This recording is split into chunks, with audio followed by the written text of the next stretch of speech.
Hello, hello.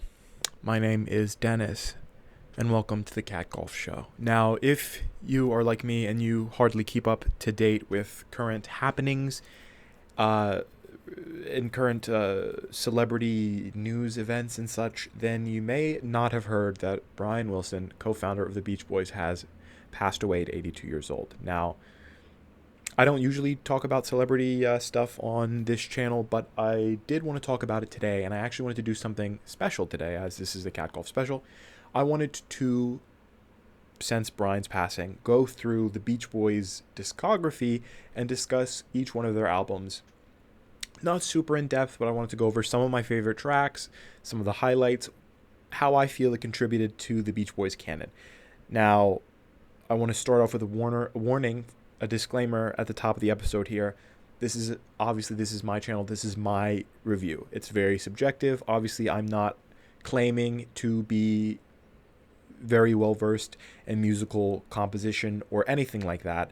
I'm not Anthony Fantano, if it's not already obvious. I don't know much about music composition and what it takes to make an album. Obviously, I've never made an album before, but I do feel like since I grew up listening to the Beach Boys and they've been very part of my musical life, that I am at liberty to talk about it. And of course, this is my YouTube channel. I can talk about whatever I want. So, haha, just kidding.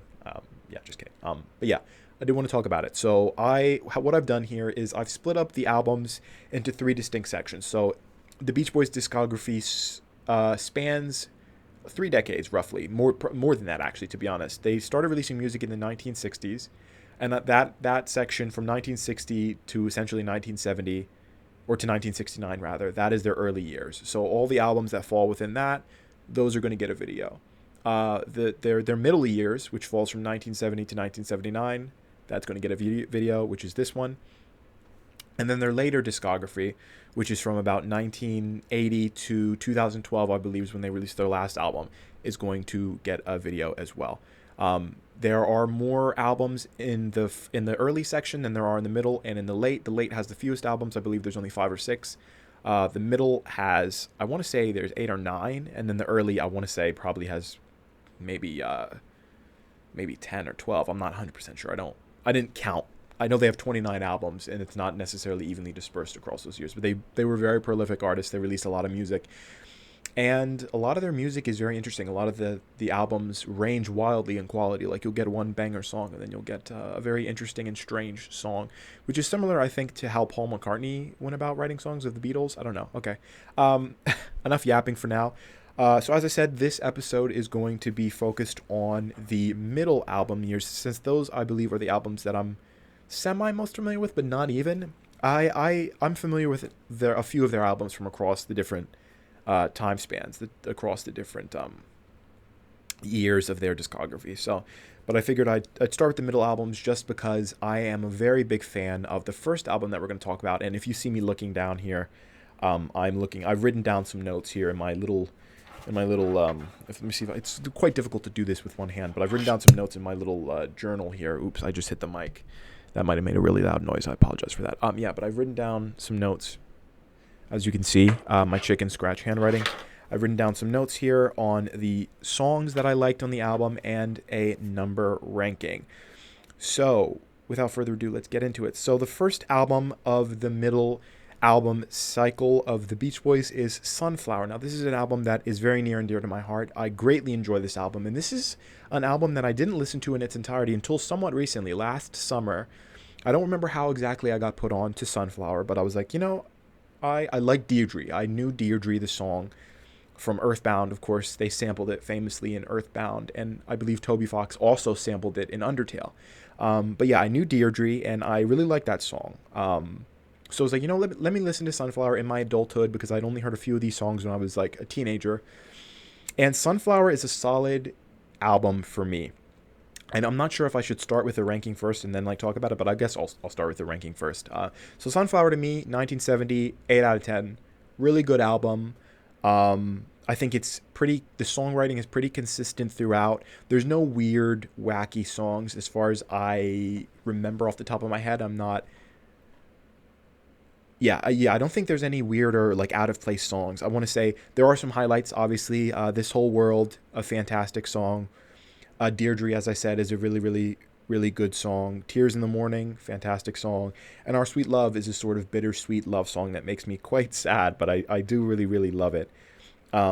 This Whole World is absolutely fantastic. I actually heard the Lemon Twigs do a cover of it last, maybe 2 years ago when they were in Sydney, I believe it was, Australia. But anyway, yeah. Sunflower, fantastic album.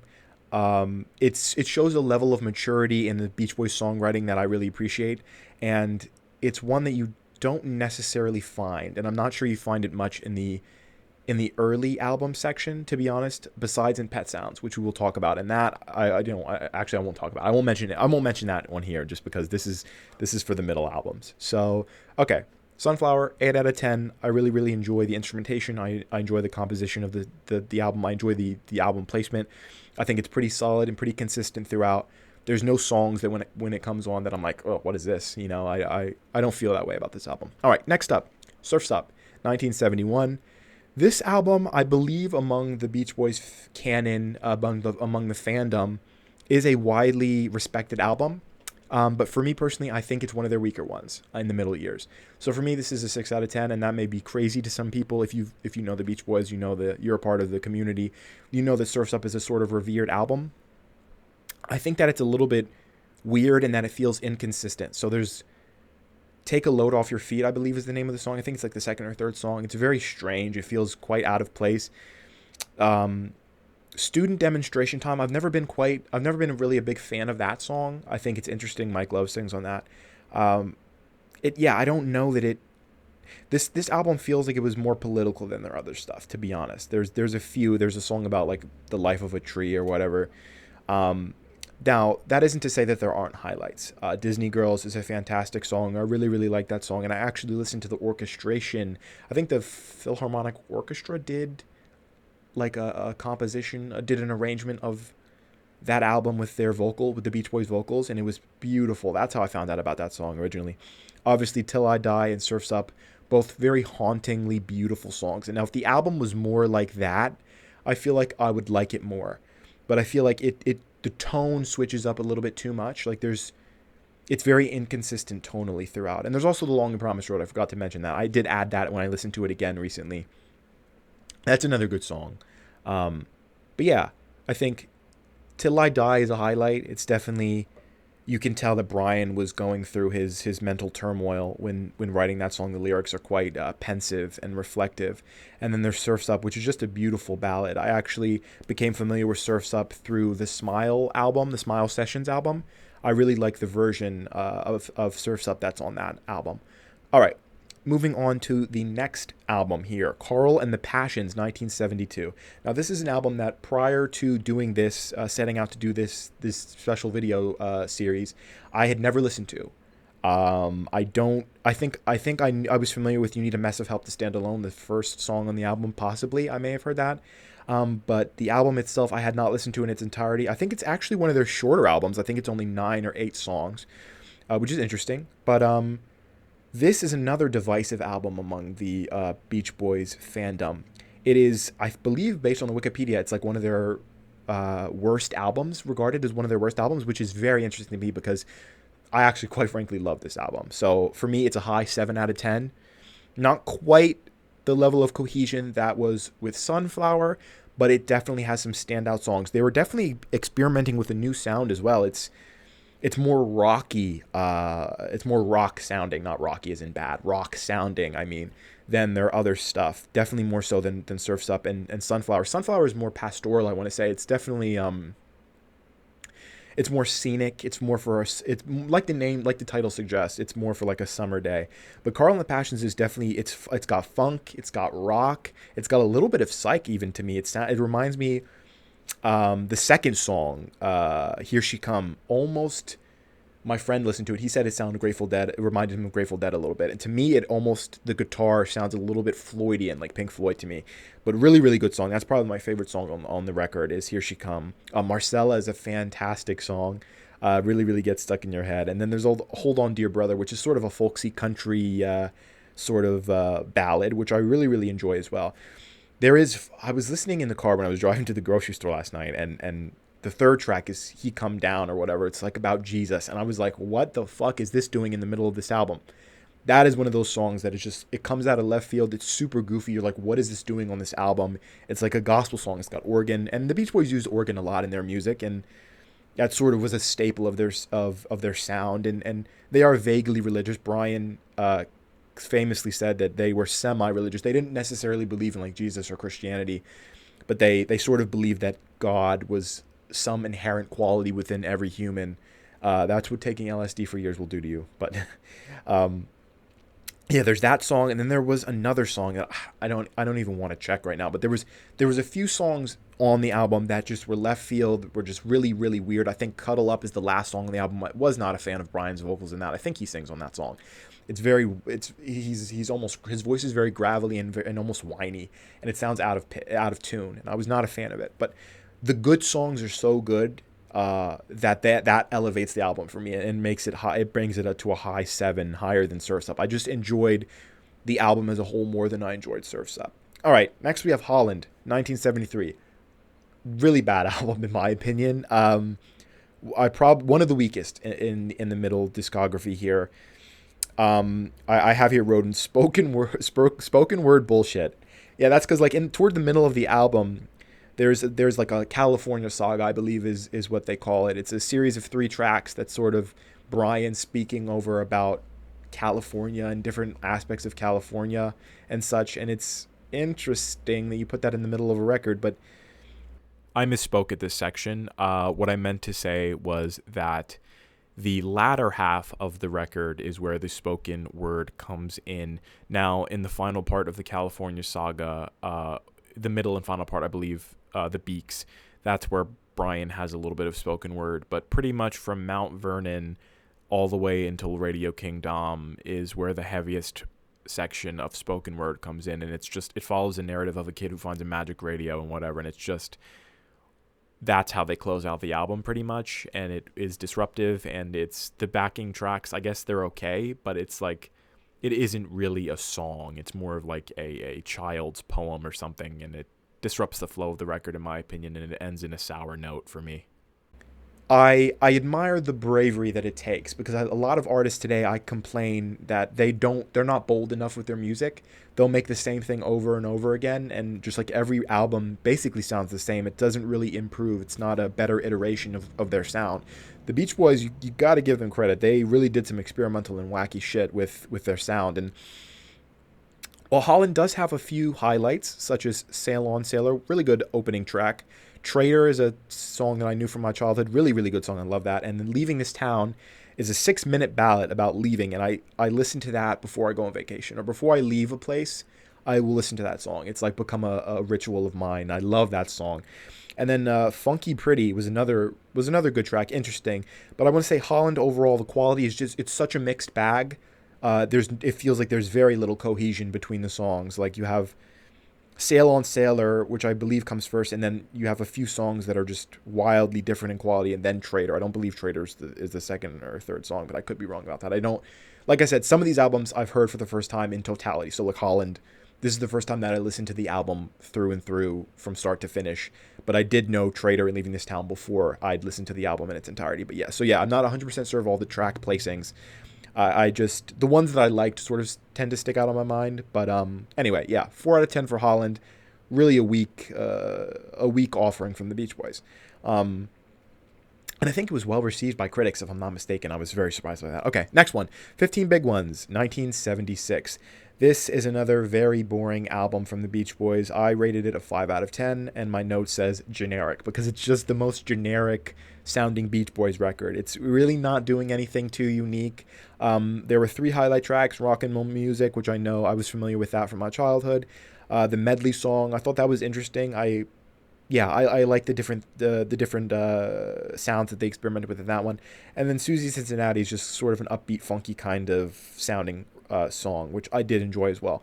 But overall, I don't have much to say about this record, because like I said, it was very generic sounding. It just sounds like bog standard Beach Boys to me, and that's not necessarily, I mean, I guess it's not a bad thing. I think this album was also received decently well, if I'm not mistaken, but it was just like 15 Big Ones. I was like more like 15 Slogs, because it was boring. It was just very boring. Like none of the songs really stood out to me.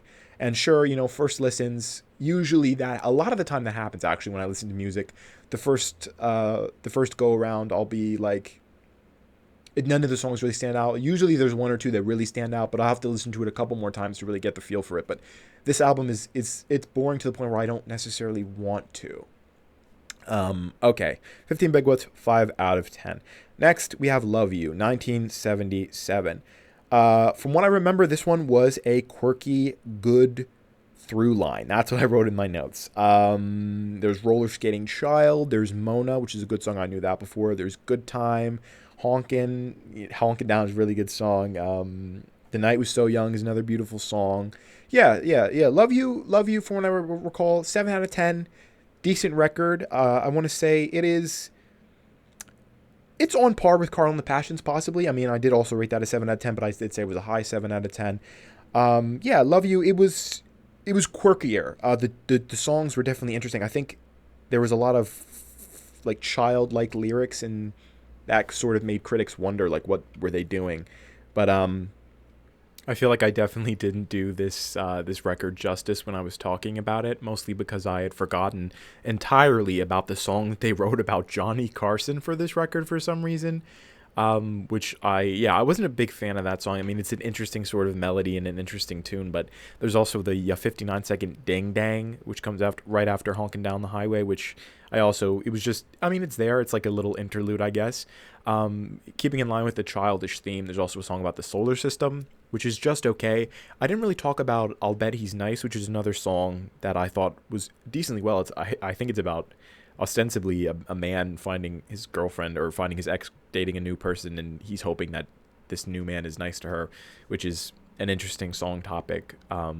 Yeah, Love Is a Woman is the closing track. I thought that was decent as well. Airplane is the song right before that. I thought that was decent as well. Yeah, overall, I say it's a 7. I don't really justify why I feel that it's a 7, but I feel like it's definitely earned it's 7 out of 10 here. Yeah, as far as I remember, Love You, decent album. I did enjoy that one. Okay, I'm sort of just I'm speed running these last ones here, I guess. MIU album, 1978, 7 out of 10 again. Consistent, good quality songs. Okay, I listened to these this morning actually before recording this, so I should have refreshed my memory and listened to the songs that I really liked again just to get them in my brain as I'm talking about them. But we've got She's Got Rhythm, Kona Coast, which is a sort of relaxing song about, I think it's about going to Hawaii. There's Peggy Sue, which is really good. I really like Peggy Sue. There's Pitter Patter. And there's also Match Point of Our Love. So not too many highlight songs, but overall, even the songs that didn't necessarily stand out to me, they were of consistent quality. I would say MIU is an interesting album, and I don't think I've heard many of these songs before. These were all pretty new to me. All right, and here is the final album of the middle album portion here. We got LA, which stands for Light Album, 1979. 3 out of 10 for me. Boring, forgettable, bog standard Beach Boys songs. I want to say it's a slower album. I listened to this most recently. There are a few good songs. There's Good Timin', which is good, and there's Here Comes the Night, which is a nice little romantic song, and there's Short and Bread, which they definitely stole, but I think they did it justice. I think the recording is good, but yeah, LA, really really boring. I think their last few albums in this middle section were critical failures, if I'm recalling correctly. The critics did not like them, the fans did not like them, which says a lot, because I'm like, the fans didn't like Carl and the Passions, which is really really interesting to me, because it's one of their better albums. But yeah, this album really really, besides those 3 songs, really really boring and forgettable. They didn't really do anything interesting. It was very slow. I guess if you're in the mood for that slower sound, then maybe you'd like it. But yeah, overall, not a huge fan of that one. So I'd say the highlights for this middle section: Sunflower it's a classic. Obviously, Carl and the Passions is, I say give it more time for me, and it may even be on par with Sunflower, or maybe even surpass it, just because I really really like the sound. I like the direction of that one. Love You was interesting. I thought it was quirky. So Love You, I gotta give that a couple more listens as well. And I feel like MIU, I might give it a few more listens just because I liked a lot of the singles on that one, like Peggy Sue, and those stand out to me. But yeah, that is the video, guys. Thank you very much for watching. Please like, please subscribe, leave a comment on what you think of my ranking of these albums, and I'll see you in the next episode. Ta-ta.